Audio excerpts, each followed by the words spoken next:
Mummy papa बूढ़े हुए हैं पर पति पत्नी तो हैं। बूढ़ी घोड़ी लाल लगाम, शायद यही कहा बड़ी बहू ने।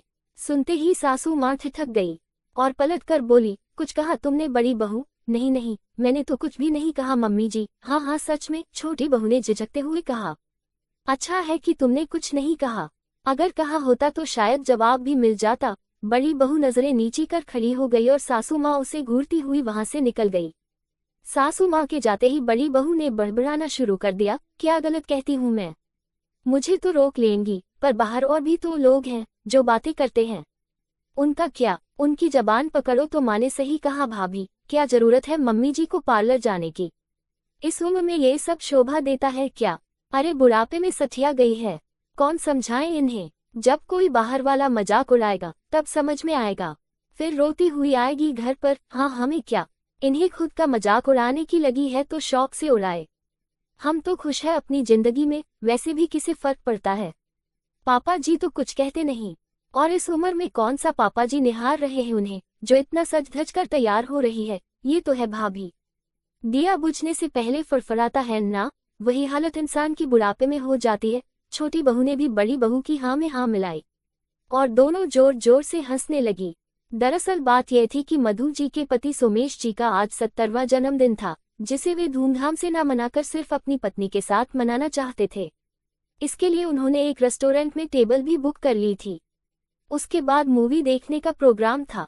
मतलब ये कह सकते हैं कि आज का पूरा दिन मधु जी और सोमेश जी साथ बिताना चाहते थे, और मधु जी इस दिन को यादगार बनाना चाहती थी। इसलिए उन्होंने सोचा कि क्यों ना पार्लर जाकर थोड़ा लाइट मेकअप ही करवा लूं, सोमेश जी को अच्छा लगेगा।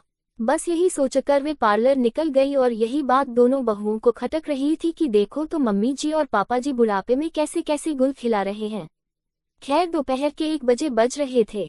सोमेश जी अपने कमरे से तैयार होकर बाहर निकले तो एक पल के लिए बेटे बहू पोते पोती उन्हें देखते ही रह गए।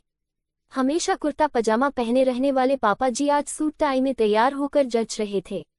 पापा जी बार बार घड़ी की तरफ देख रहे थे। फिर उन्होंने अपने बड़े बेटे से पूछा, अरे बेटा तुम्हारी मम्मी आ गई क्या? नहीं पापा, बस आने में ही होगी, थोड़ी देर बाद डोरबेल बजी। बड़ी बहू ने जाकर दरवाजा खोला तो मम्मी जी को देखकर एकटक निहारती ही रह गई। हरी बंधेज की साड़ी, उस पर मैचिंग ब्लाउज, साथ ही बालों का सुंदर सा जुड़ा बना रखा था और हल्का सा मेकअप। आज वाकई मम्मी जी कहर ढा रही थी। सोमेश जी तो मधु जी को निहारते ही रह गए।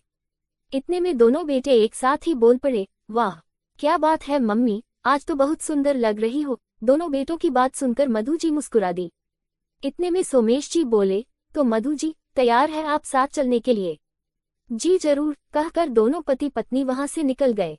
उनके जाते ही दोनों बहुओं ने फिर से बड़बड़ाना शुरू कर दिया, यह क्या शोभा देता है मम्मी जी और पापा जी को, इस उम्र में एक दूसरे का हाथ पकड़े घूमने जा रहे हैं, और तुम दोनों भाई कुछ कहते भी नहीं, और देखा नहीं कैसे तैयार होकर जा रहे हैं। इनके पोते पोतियों की शादी की उम्र होने को आए और इन्हें देखो, कल को ये सब सिखाएंगे अपनी पोता बहुओं को। कम से कम पूछ तो लेना चाहिए था हमसे, क्यों इसमें गलत क्या है? मम्मी और पापा दोनों पति पत्नी हैं, एक दूसरे के साथ समय बिताना उनका हक है, इसके लिए भला किसी की इजाजत की क्या जरूरत है? और रही बात उम्र की, तो उम्र का क्या है, वह तो सिर्फ एक अंक है। उम्र के साथ क्या भावनाएं बदल जाती है। तुम लोगों के हिसाब से तो कल को हम लोग पति पत्नी ही नहीं रहेंगे, और हमारे बेटे बहू डिसाइड करेंगे कि हमें क्या करना है और क्या नहीं, दोनों भाइयों ने एक साथ सुर मिलाकर कहा। जब बात खुद पर आई तो दोनों बहुएं एक बार सोचने को मजबूर हो गई कि गलत तो कुछ भी नहीं है। आखिर पति पत्नी का रिश्ता तो उम्र के साथ प्रगाढ़ होता है, तो उसे उम्र के बंधन में बांधने की क्या जरूरत है। दोस्तों, आपको ये कहानी अच्छी लगी हो तो प्रतिदिन कहानी पढ़ने के लिए चैनल को लाइक शेयर और सब्सक्राइब जरूर करें और कमेंट में अपना राय जरूर बताएं। धन्यवाद।